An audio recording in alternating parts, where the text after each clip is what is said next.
منا کی وہ وادی آج بھی اس کہانی کو، اس یاد کو تازہ کر رہی۔ حضرت خلیل اللہ کے ہاں اولاد نہیں ہے۔ حضرت سارہ کے بعد حضرت ہاجرہ سلام اللہ علیہا سے نکاح فرمایا، اور اللہ تعالیٰ نے حضرت ہاجرہ کے بطن سے ایک پیارا بیٹا عطا کیا جس کا نام اسماعیل رکھا۔ لیکن آزمائش یہ آئی، حکم یہ ہوا کہ میرے خلیل اگر مجھ سے محبت کرتے ہو تو اپنے اس بیٹے کو اور اپنی اہلیہ کو وادی غیر ذی زرع میں چھوڑ آؤ، اور اللہ کے حکم کی تعمیل کرتے ہوئے اپنی زوجہ کو اور اپنے نونہال بیٹے کو وہاں چھوڑ آئے۔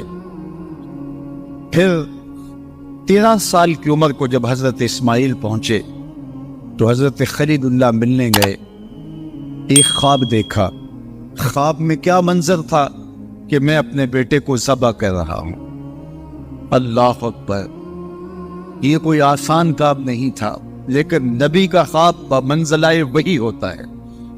ہمارے خواب شیطانی وسوسے بھی ہوتے ہیں، الجھے ہوئے خیالات کا عکس اضغاث احلام بھی ہوتے ہیں، اور ہمارے کچھ خواب اچھے بھی ہوتے ہیں۔ نبوت کا 46واں حصہ بھی خوابوں کو کہا گیا ہے، اچھے خوابوں کو۔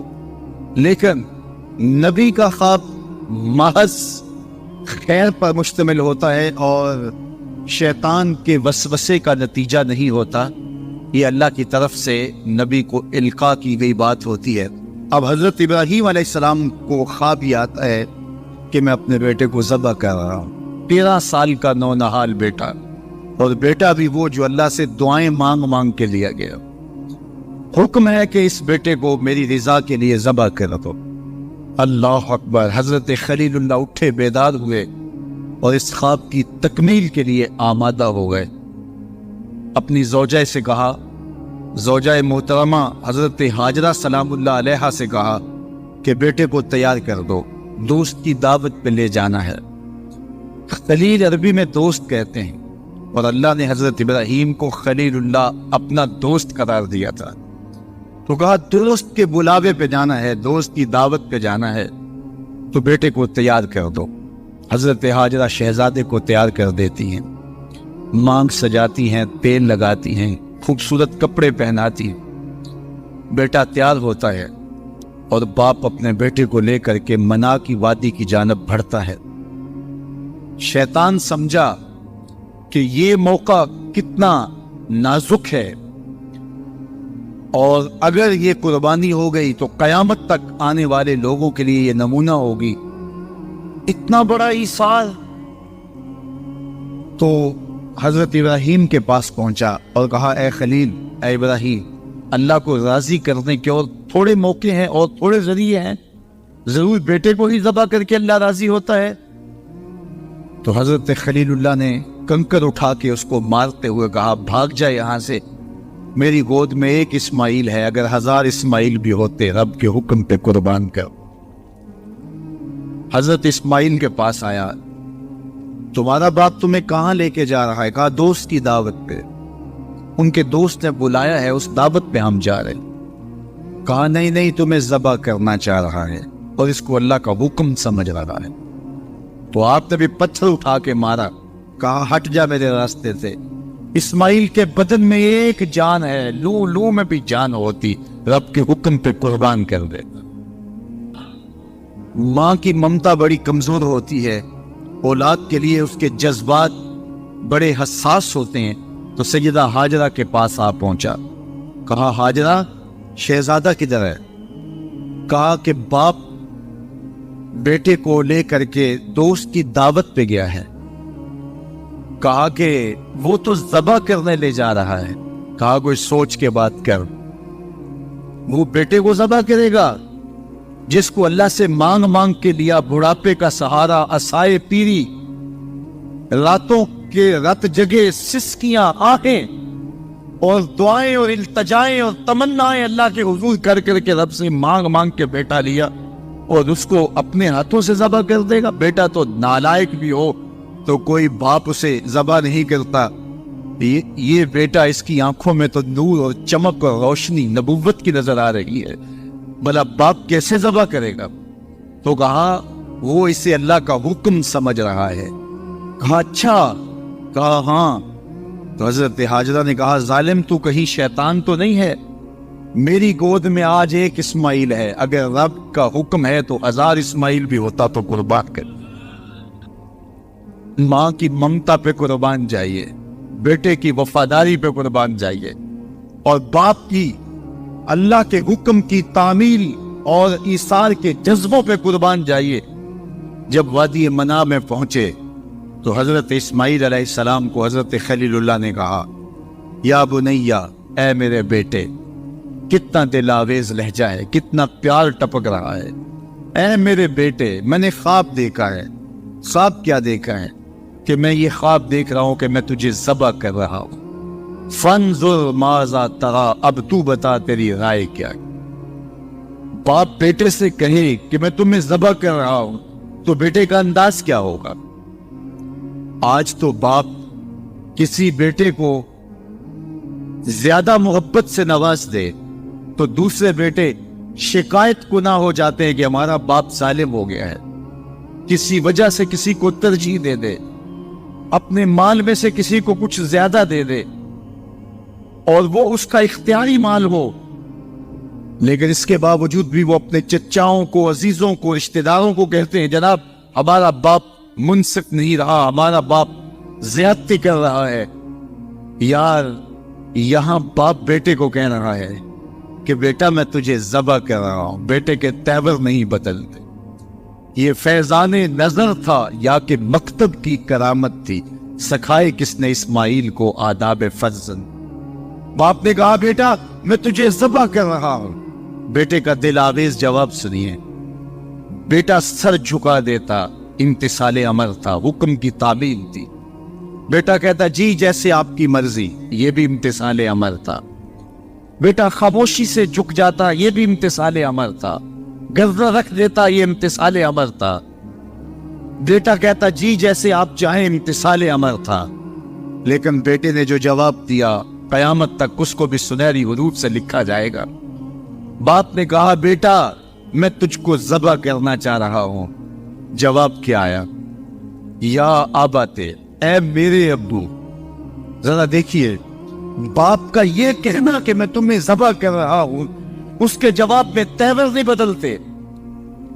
چہرے پر جلال اور غصہ اور عجیب سی کیفیت پیدا نہیں ہوتی کہ میرے باپ آپ کیا بول رہے ہیں.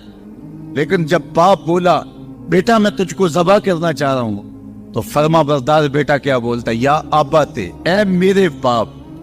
اللہ اکبر. تم تو ذبح کرنا چاہتے ہو. یا آبا تفعل ما تؤمر، ابو ذبح کیا ہے، جو کرنا ہے کیجئے. یہ نہیں کہا کہ ذبح کرنا چاہتے ہاں ذبح کر لیجیے. ذبح کا جواب ذبح سے دینا یہ مکمل فرما برداری تھی. باپ کہتا یا آبا، یا بنیا، اے میرے بیٹے میں نے خواب دیکھا میں تجھے ذبح کر رہا ہوں. تو بیٹا کہتا ہاں مجھے ذبح کر لیجیے. یا آبا تذبح، ہاں مجھے ذبح کر لیجیے. لیکن بیٹا یہ نہیں کہتا کہ ذبح کر لیجیے. ذبح کا جواب ذبح میں نہیں کہا، بلکہ جواب 2 قدم آگے بڑھ کے دیا. یا آبا تفعل ما تؤمر، ماں میں عموم ہے، ابو ذبح کیا، جو بھی کرنا ہے کیجیے. رہی بات میری گردن پہ چھری چلے گی، بدن تو تڑپے گا، لیکن ستاجدونی انشاءاللہ من الصابرین. میرے رب نے چاہا تو صبر کر کے دکھاؤں گا. اگر رب کے حکم کی تعمیل میں نونہال بیٹے کی گردن پہ چھری رکھنے کا عزم اور اصرار کی یہ کہانی آپ رقم کرنے جا رہے ہیں تو آپ میرا منظر بھی دیکھیں گے کہ میں تڑپوں گا بھی نہیں. یا ابا تفعل ما تؤمر ستجدنی انشاءاللہ من الصابرین. آپ دیکھیں گے میں صبر کر کے دیکھاؤں گا. فلما اسلم وتلہ للجبین، قرآن بتاتا ہے جب دونوں راضی ہو گئے. کس بات پہ راضی ہو گئے؟ فلاں نمبر کی گاڑی خرید لیں، فلاں بنگلہ خرید لیں، فلاں فیکٹری خرید لیں. باپ اور بیٹے نے یہ طے کیا؟ نہیں، باپ ذبح کرنے پہ راضی ہو گیا اور بیٹا ذبح ہونے پہ راضی ہو گیا.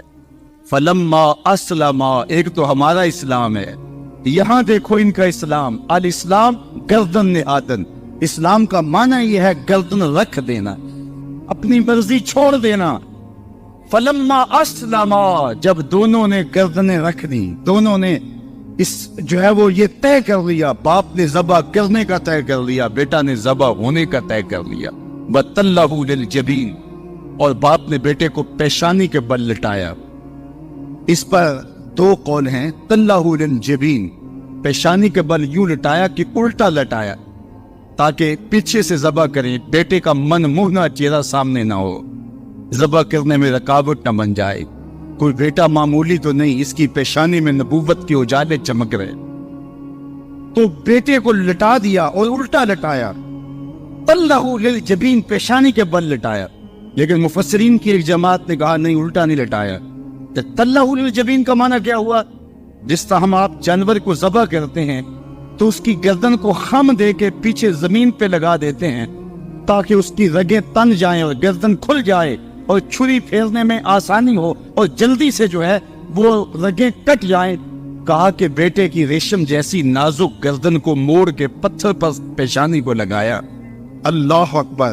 بیٹے کو رسیوں سے باندھا ہوا تھا اور اپنی آنکھوں پہ پٹی باندھی ہوئی تھی، اور یہ بیٹے نے کہا تھا ابو مجھے رسیوں میں جکڑ لے، شدت کی درد ہوگی، کہیں تڑپ نہ جاؤں، اور ایسا نہ ہو کہ رب کے حکم کی تعمیل میں آپ کو تاخیر نہ ہو۔ تو باپ نے اپنے ہاتھوں سے اپنے بیٹے کو جکڑا تھا، لیکن جو ہی چھری پکڑ کے باپ بیٹے کو ذبح کرنے لگا، بیٹے نے آواز دی ابا جان رک جائیے۔ کیوں بیٹا، پروگرام تبدیل ہو گیا؟ کہا نہیں، یہ میری رسیاں اتار دیجیے۔ بیٹا کیوں اتاروں، خود تو کہا تھا مجھے رسیوں سے جکڑ لو۔ ابا جان میری رسیاں اتار دیجیے، کہیں کل کا مورخ یہ نہ لکھے باپ ذبح کرنا چاہتا تھا، بیٹا ہونا نہیں چاہتا تھا، باپ نے باندھ کے کیا۔ کھول دیجیے رسیاں، نہیں تڑپوں۔ اللہ اکبر! رسیاں کھول دی جاتی ہیں۔ کائنات نے ایسا منظر کبھی دیکھا نہیں تھا، چشم فلک نے ایسا نظارہ کبھی کیا نہیں تھا۔ منا کی وادی ہے، فولاد جیسے پگھلے ہوئے پہاڑ ہیں، آسمان سے فرشتے بھی جھک جھک کے حورے علمان اور رضوان جنت بھی دیکھ رہے ہیں۔ مالک قیامت آنے والی ہے۔ کہا فرشتوں تم نے کہا تھا انسان کو خلیفہ بنایا جا رہا ہے، یہ تو لڑائی کریں گے، سجدے تو ہم کریں گے، ذرا میرے بندے کی اس انوکھی ادا کو بھی تو دیکھ۔ لاؤ سارے سجدے، اپنے قیام لاؤ، اپنے رکوع اور اپنے سجود لاؤ، اور میرے کے اس جذبہ ایثار کے مقابلے میں رکھو۔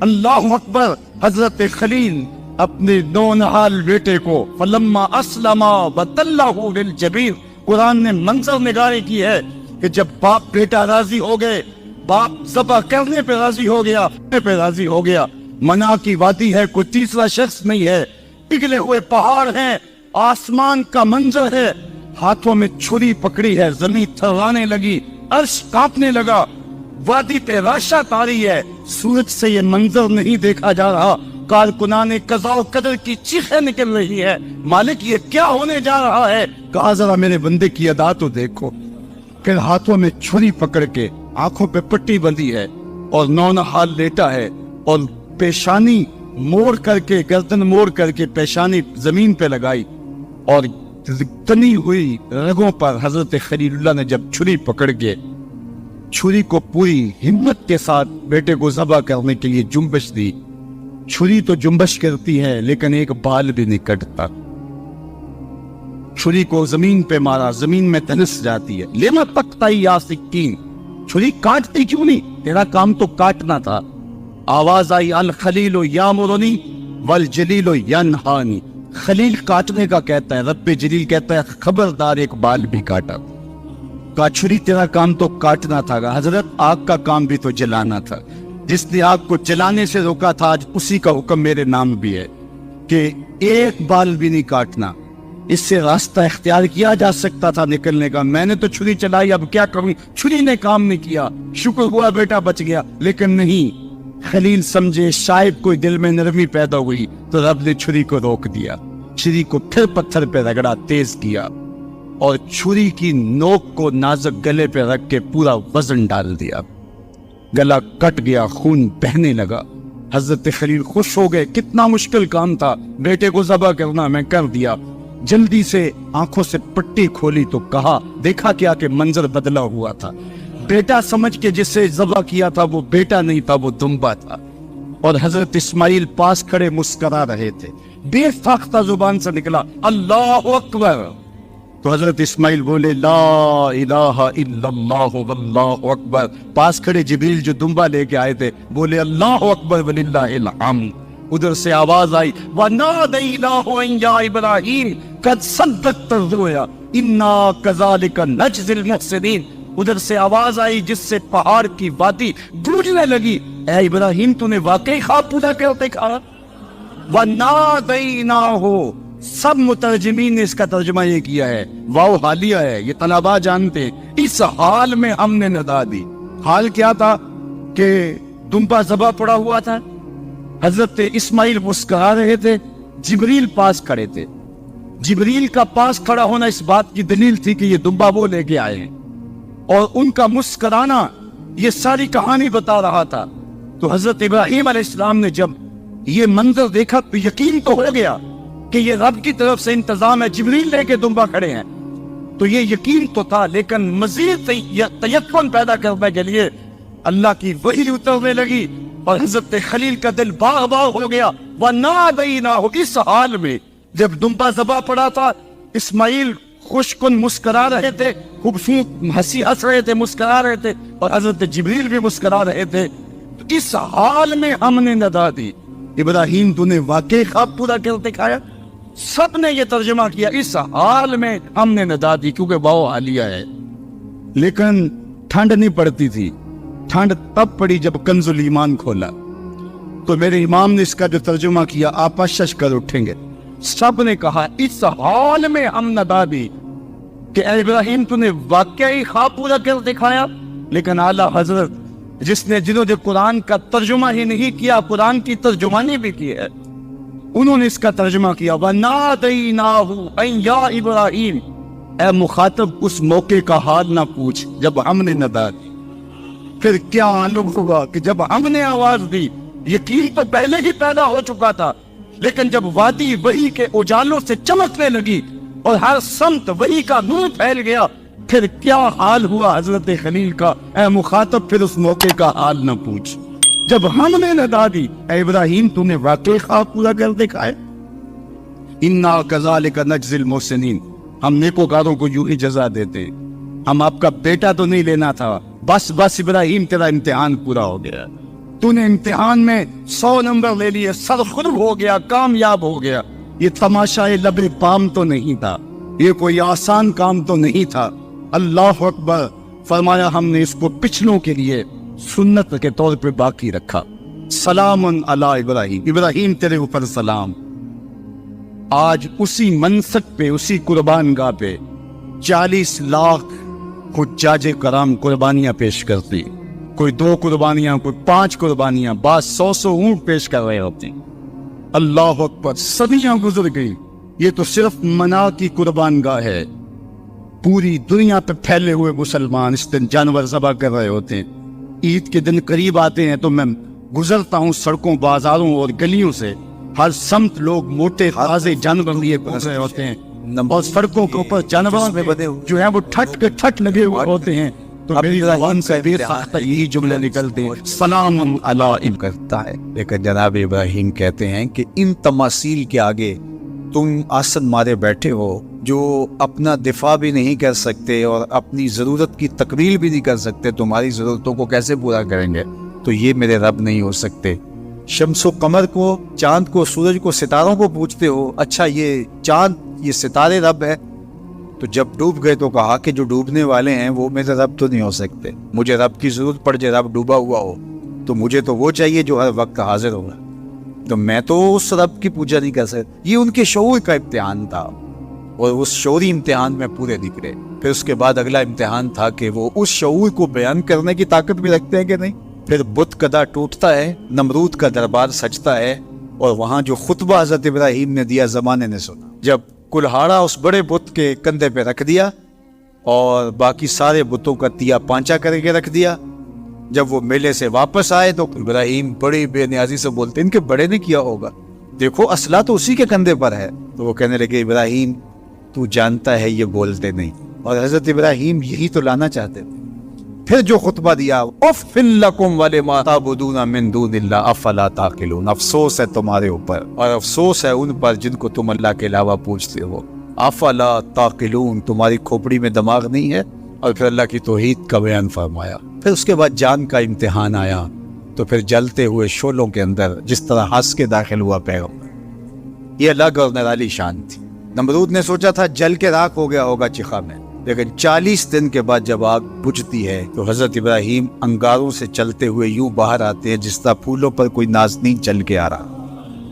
حضرت ابراہیم علیہ السلام کی عادت یہ تھی کہ مہمان کے بغیر کھانا نہیں کھاتے تھے، اور یہ بات ذہن میں رکھو کہ جو کھانا مہمان کے ساتھ کھایا جاتا ہے اس کا حساب نہیں ہوگا، چاہے وہ پرتکلف ہی کیوں نہ ہو۔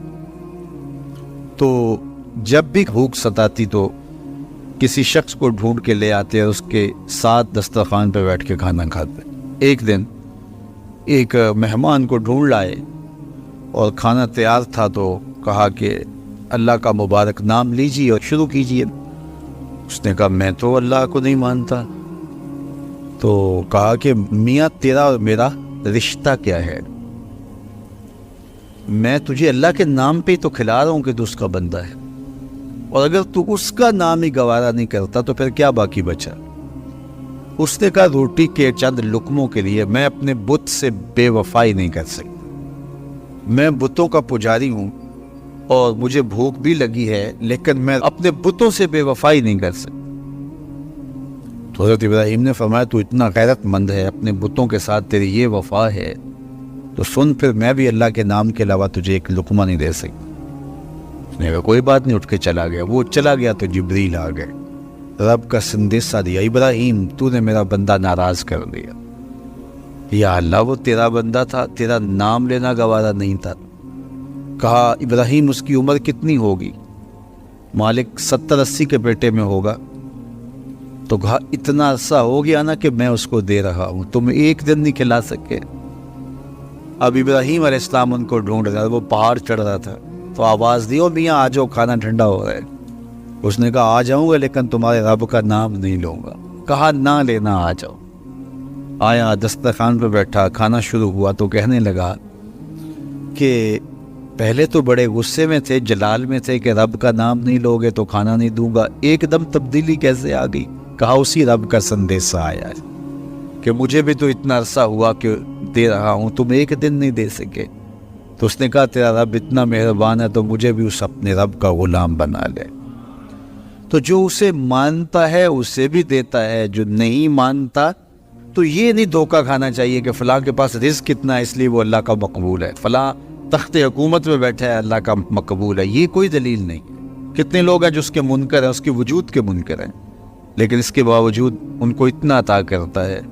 بلکہ فرمایا اگر تمہارا مجھے لحاظ نہ ہو تو کافروں کے گھروں کی سیڑھیاں بھی سونے اور چاندی کی، چونکہ ان کو سب کچھ دنیا پہ دے دیا جائے گا، آخرت میں ان کا کوئی حصہ نہیں، لیکن مسلمان کہیں گے ہم تو پھر مار ہی دیے گئے۔ تو تمہاری دل جوئی مقصود ہے، تمہارا لحاظ ہے، ورنہ ہم ان کو اتنا دیں کہ ان کے گھروں کی سیڑھیاں بھی سونے اور چاندی کی ہوں۔ یہ فرعون جو تھا جس نے خدائی کا دعویٰ کیا، بلکہ کہا آنا ربکم الاعلی، میں تمہارا بڑا رب ہوں، اور اپنی پرستش کرواتا تھا ساری زندگی، کوئی بیماری تو دور کی بات ہے اس کے سر میں درد بھی نہیں ہوا تھا۔ رزق اللہ اسے بھی دیتا ہے جس سے وہ پیار کرتا ہے، اسے بھی دیتا ہے جس سے وہ پیار نہیں کرتا۔ وہ صرف رب المومنین نہیں ہے، وہ رب العالمین ہے، صرف مومنوں کا رب نہیں ہے، وہ تمام جہانوں کا رب ہے، لیکن دین صرف اسے دیتا ہے جس سے وہ پیار کرتا ہے، جس سے وہ محبت کرتا ہے۔ یہ بات ذہن میں رکھیے گا کہ اللہ کی محبت کی دلیل یہ ہے کہ آپ کو دین دے دیا گیا۔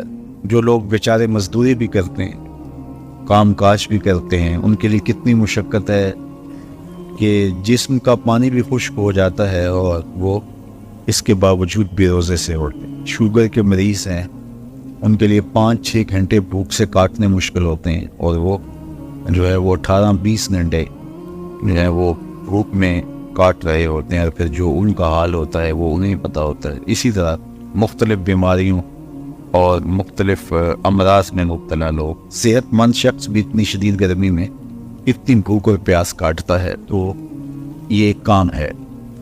تو یہ کیوں کیا جاتا ہے؟ اس کا مقصد کیا ہے؟ وہ مقصد کوئی مخفی مقصد نہیں ہے، کوئی پوشیدہ مقصد نہیں ہے جو معلوم نہ ہو، وہ قرآن نے بیان کر دیا، اور وہ کیا ہے؟ تقویٰ۔ تو تمہیں روزہ اس لیے دیا گیا ہے تاکہ تم بھوک پیاس کاٹنے کے بعد اس نتیجے پہ پہنچو کہ تمہیں اتقاء کی دولت نصیب ہو۔ تو میں اور آپ 20 روزے گزار چکے ہیں، اب 21ویں روزے میں داخل ہو چکے ہیں۔ ہمیں ضرور اپنا جائزہ لینا چاہیے کہ کیا ہمیں مقصود کا کچھ حصہ نصیب ہوا ہے۔ اگر ہوا ہے تو ہمیں مبارک ہو، اور اگر نہیں تو ابھی موقع ہاتھ سے نہیں گیا، ابھی 10 دن ہمارے پاس باقی ہیں۔ تو بھرپور محنت کر کے، مشقت کر کے اپنے آپ کو اس منزل تک لے جانا چاہیں۔ بعض کا تو ایسا ہوتا ہے کہ برتن کے پیندے میں سوراخ ہوتا ہے، اور آپ اوپر سے پانی ڈالتے رہتے اور نیچے سے وہ بہہ جاتا ہے، تو آپ سارا دن بھی اس کے اندر پانی ڈالتے رہیں تو اس میں جمع نہیں ہو پاتا، کیونکہ اس کا پیندہ جو ہے وہ سوراخ ہے۔ تو اگر ہم بھوک اور پیاس کاٹتے رہیں، کوئی نتیجہ نہ پیدا ہو رہا ہو، تو پھر ہمیں دیکھنا ہوگا کہ کہیں کوئی ایسا سکم تو نہیں ہے کہ جس سے ہمارا عمل جو ہے وہ پانی کی طرح بہہ رہا اور ضائع ہو رہا ہے، اور اندر کچھ بھی نہیں ٹھہر رہا۔ اور روزے میں اللہ تعالیٰ ہمیں ایک موقع دیتا ہے ہم اپنے آپ پہ غور کریں۔ دیکھیے، میں اور آپ یہ کہتے ہیں کہ یہ جو اعمال بد ہیں یہ شیطان کی وجہ سے ہیں۔ شیطان ایک ایسا مکار، ایک ایسا زیرک، ایک ایسا چالاک دشمن ہے کہ جو ہمیں چاروں طرف سے حملہ آور ہو رہا ہے۔ یہ چمکھی لڑائی ہے شیطان کے ساتھ۔ اس نے کہا میں دائیں سے آؤں گا، بائیں سے آؤں گا، آگے سے آؤں گا، پیچھے سے آؤں گا، وہ کسی نہ کسی طریقے سے آتا ہے۔ اور جب شیاطین جکڑ دیے گئے، اب ہم دیکھیں کہ ہمیں جو بہکاتا تھا، ہمارے ساتھ مکر اور چالاکی کے ساتھ ہمیں راہ مستقیم سے ہٹانے کی کوشش میں لگا ہوا تھا، اب وہ تو جکڑ دیا گیا، اور ہم اس کے باوجود بھی گناہ کی زندگی میں کیوں ہیں؟ یہ میرے لیے اور آپ کے لیے ایک سوچنے کی بات ہے کہ جو چیز ہمارے بہکاوے کا سبب تھی وہ تو اب نہیں رہی، وہ تو جکڑ دی گئی، اور یہ پکی اور طے شدہ بات ہے کہ وہ واقعتاً جکڑ دیا گیا۔ اب ہم اس کے باوجود کیوں گناہوں بری زندگی بسر کرتے ہیں؟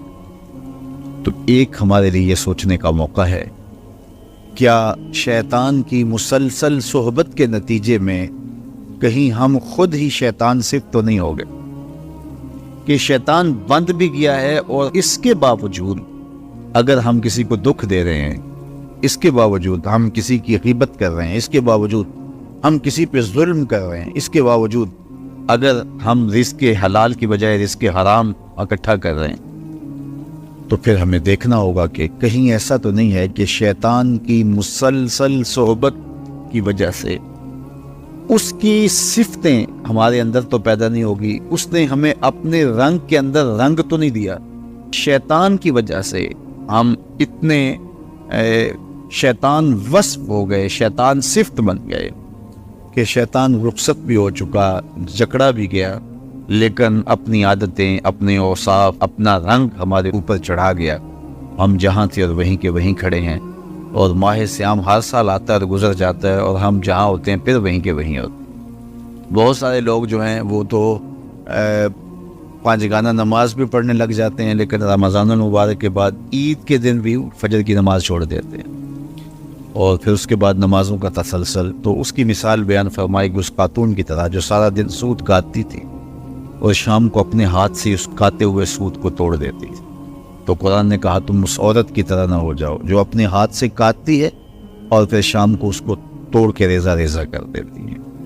تو جو بھی نصیب ہو، تھوڑا نصیب ہو، لیکن اگر پیندے میں سوراخ نہیں ہے تو ایک ایک قطرہ بھی روز پڑے گا تو ایک دن برتن بھر جائے گا، اور پیندے میں اگر سوراخ ہے تو جتنا مرضی ڈالتے رہو گے ایک قطرہ بھی اس کے اندر نہیں روک پائے گا۔ تو سب سے پہلے ہمیں اپنے آپ کو محفوظ کرنا ہوگا، وہ برائی کے راستے بند کرنے ہوں گے، اور اپنے من کی صفائی اور ستھرائی کے لیے کوشاں ہونا پڑے گا۔ تو یہ رمضان ہمیں سکھاتا ہے، ماہ سیام ہمیں بتاتا ہے کہ ہم کس طرح اپنے آپ کو بچا سکتے ہیں۔ جب بھی کوئی سائل کسی سے مانگتا ہے تو دو طریقے ہوتے ہیں۔ کچھ سائل ایسے ہوتے ہیں جو کوئی بات نہیں کرتے، سیدھا آگے ہاتھ پھیلا دیتے۔ ایک تو سائل یہ ہے، اور سائل مانگنے والے جو بڑے اچھے طریقے سے مانگنے کا بھی فن جانتے ہیں تو ان کا طریقہ یہ نہیں ہوتا کہ کسی کے آگے جا کے بس ہاتھ پھیلا دے، پہلے وہ اس کی تعریفیں کرتے ہیں، پھر جو ہے وہ اس کی رحم دلی کا ذکر کرتے ہیں، پھر اس کے مال و اسباب جو اس کو دیے گئے ہیں ان کے قصیدے پڑھتے ہیں، پھر اپنی وفاداری کا اظہار کرتے ہیں، پھر جھولی پھیلاتے ہیں۔ تو یہ دوسرا اور مہذب طریقہ ہے۔ ایک تو مانگنے والا اپنی ضرورت کو یوں ہی کسی کے سامنے رکھ دے، اور ایک یہ ہے کہ مانگنے والا اپنی ضرورت کو رکھنے سے قبل جس سے مانگ رہا ہے پہلے اس کی تعریف کرے۔ اب بندے اللہ سے ہدایت مانگنے کے لیے کھڑے ہوئے، پہلے تو وضو کیا، صاف ستھرے ہوئے، کانوں پہ ہاتھ لگائے، اس کے بعد ہاتھ باندھ کے ادب سے کھڑے ہو گئے، اور اب مانگنے لگیا تو کیا بولے؟ الحمدللہ رب العالمین۔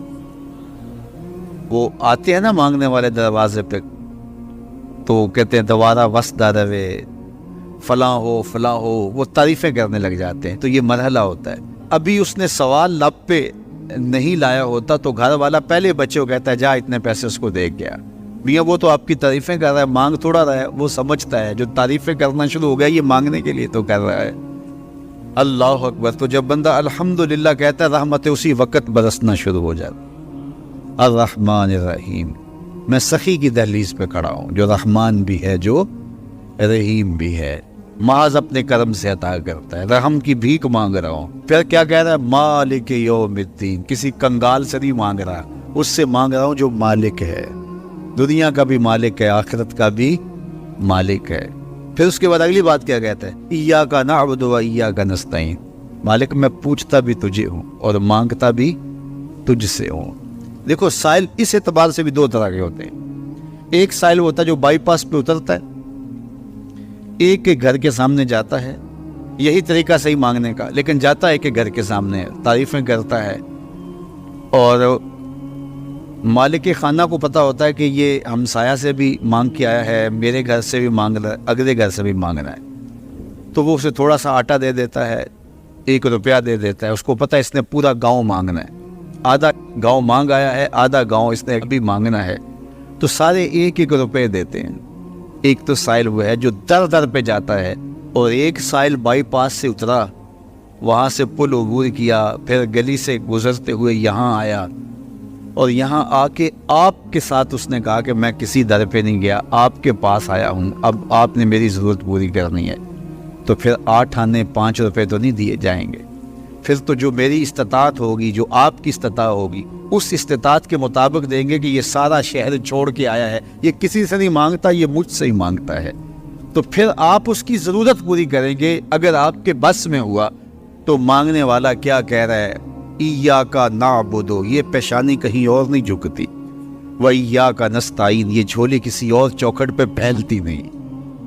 وہ کریم، وہ مالک رب جو تمام جہانوں کا رب ہے، میں اس کی دہلیز پہ کھڑا ہوں اور آیا سیدھا اسی کی دہلیز پہ ہوں، نہ اس سے پہلے کسی در پہ گیا ہوں، نہ اس کے بعد کسی در پہ جانا ہے، تو پھر مالک بھی کرم نوازیاں اور رحمتیں اس کی جھولی میں ڈال دیتا ہے۔ اب اتنی لمبی تمہید باندھنے کے باوجود مانگا کیا؟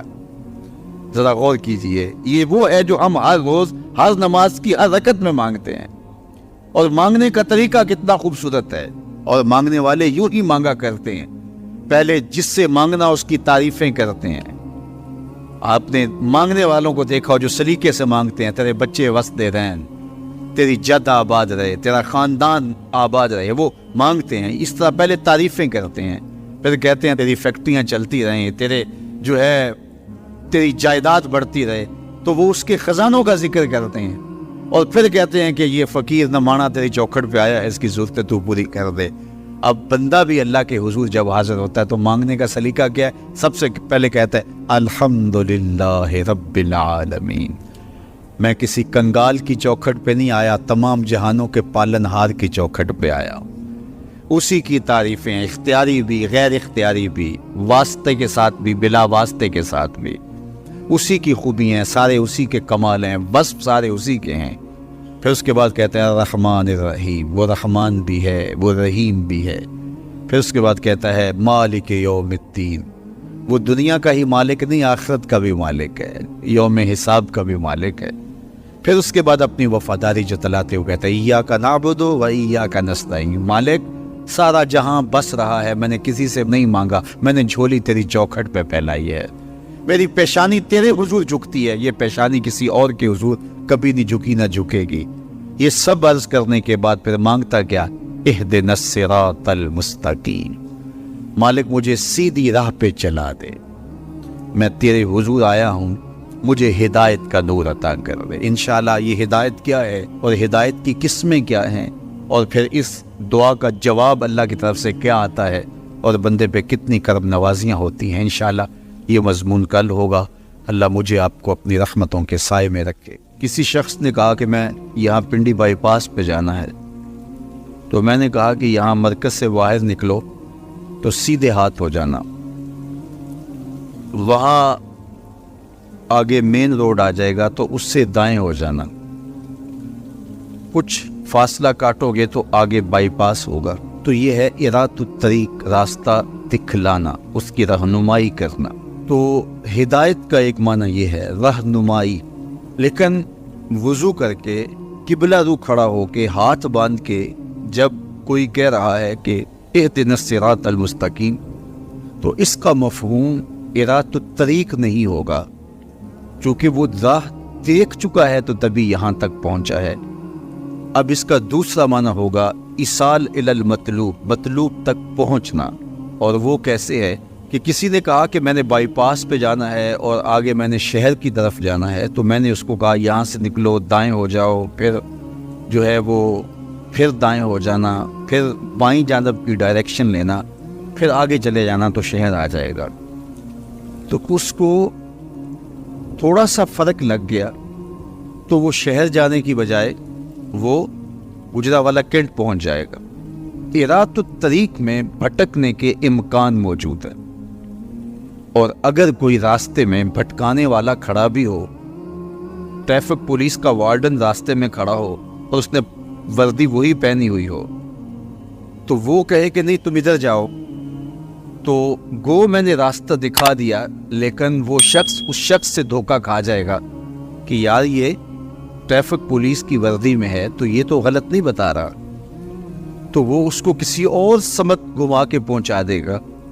اب راستہ اگر صرف دکھلانا ہی منزل تک پہنچنے کی ضمانت ہوتا تو لوگ راستے سے بھٹکتے نہ، کیونکہ راستے میں ایک جعلی وردی پہنے کھڑا ہے جو لوگوں کے راستے خراب کرتا ہے، اور اس نے اللہ کی حضور، اللہ کی عزت کی قسم کر کے کہا تھا لَأَقْعُدَنَّ عَلَىٰ صِرَاطِكَ الْمُسْتَقِيمِ، مالک تیری طرف جو سیدھی راہ جاتی ہے میں اس راستے پہ کھڑا ہو جاؤں گا اور تیرے بندوں کو تیرے تک نہیں پہنچنے دوں گا، دائیں بائیں بھٹکا دوں گا۔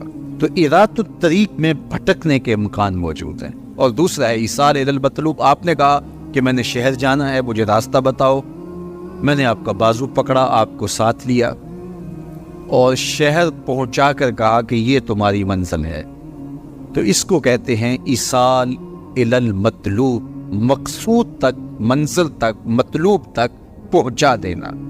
تو اہدنا الصراط المستقیم میں بندہ اللہ سے منزل تک پہنچنے کا مطالبہ کرتا ہے، راستہ دیکھ چکا ہے لیکن پھر بھی کہتا ہے مالک میں چلوں گا تو شیطان راستے میں کھڑا ہے، میری راہ مار دے گا، تو کرم کر، دستے کرم بڑھا اور مجھے منزل تک پہنچا دے۔ اور جب وہ دستے کرم اور رحمت بھرا ہاتھ دیتا ہے تو پھر منزل تک پہنچنے میں دیر نہیں لگتی۔ از خود کوئی جتنا مرضی سفر کرے منزل نصیب نہیں ہو سکتی جب تک اس کی کرم نوازی نہ ہو۔ بہلول دانا دریائے دجلہ کے کنارے پہ گھوم رہا تھا کہ ہارون الرشید نے کہا کہ اس کو میرے تک پہنچایا جائے، تو اوپر والوں نے کمند نیچے پھینکی اور نیچے والے خدام نے اس کو پکڑ کے اس کمند میں بٹھایا اور ان اوپر والوں نے اوپر کھینچ لیا، تو 2 لمحوں کے بعد محل کی چھت پر بادشاہ کے سامنے تھا۔ تو بہلول کو ہارون الرشید نے پوچھا بہلول بتاؤ خدا تک کیسے پہنچے ہو؟ تو بہلول نے مسکرا کے کہا بادشاہ جیسے آپ تک پہنچا۔ کہا بات سمجھ نہیں آئی۔ کہا میں خود آنا چاہتا تو کئی واسطوں سے گزر کے دیوان خانے میں پہنچتا، پھر درخواست جمع کرواتا، اور پھر آپ تک کئی واسطوں سے وہ درخواست پہنچتی، پھر آپ وقت دیتے۔ جو وقت آپ نے دیا ہوتا، ہو سکتا آپ کے کوئی شاہی مہمان آ جائیں اور کسی ملک کا کوئی سفیر آ جائے اسی تاریخ کو، تو میری ملاقات منسوخ ہو جاتی۔ میں چاہتا تو مہینے سال لگ جاتے، ملاقات ہوتی نہ ہوتی، اور جب آپ نے چاہا ہے تو 2 گھڑیاں بھی نہیں لگی۔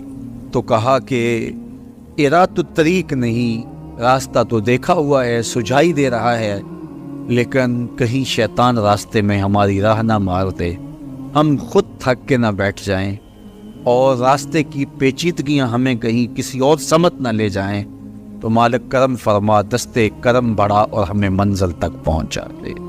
تو جب یوں سوال کیا تو جواب کیا آیا، صراط الذین انعمت علیہم۔ تو یہ سائل کے سوال کے اندر ہی جواب ہے۔ فوراً اس کے لبوں پہ یہ سوال جاری کر دیا گیا جس میں جواب ہے، مالک ان لوگوں کے راستے پہ چلا جن پر تیرا انعام ہوا۔ اور اللہ کا انعام کن پر ہوا؟ انبیاء پر، صدیقین پر، شہداء پر اور صالحین پر۔ اس طبقے پر اللہ تعالیٰ کا انعام اور اس کی کرم نوازیاں نازل۔ تو کہا اگر تم میرے تک پہنچنا چاہتے ہو تو انبیاء کے راستے پہ چلو، صدیقین کی راہوں پہ چلو، صالحین اور شہداء کے راستے پہ چلو، تمہیں منزل نصیب ہو۔ یہ وہ خوش نصیب لوگ ہیں جو میرے تک پہنچے ہوئے ہیں، اور جب تم ان تک پہنچ جاؤ گے جو خدا رسیدہ ہیں تو تم بھی منزل تک پہنچ جاؤ۔ علماء کے مابین اس بات میں اختلاف ہے کہ مکہ المکرمہ افضل ہے یا مدینہ الرسول افضل ہے صلی اللہ علیہ وسلم۔ ایک علمی اختلاف ہے۔ بعض نے کہا مکہ افضل ہے، دلائل دیے، بڑا وزن ہے دلائل میں۔ بعض نے کہا مدینہ المنورہ افضل ہے، دلائل دیے، بڑا زور ہے دلائل۔ جو مدینہ المنورہ کی عظمت کے قائل ہیں، افضل ہونے کے قائل ہیں، وہ مکہ المکرمہ کی عظمت کے منکر نہیں ہیں۔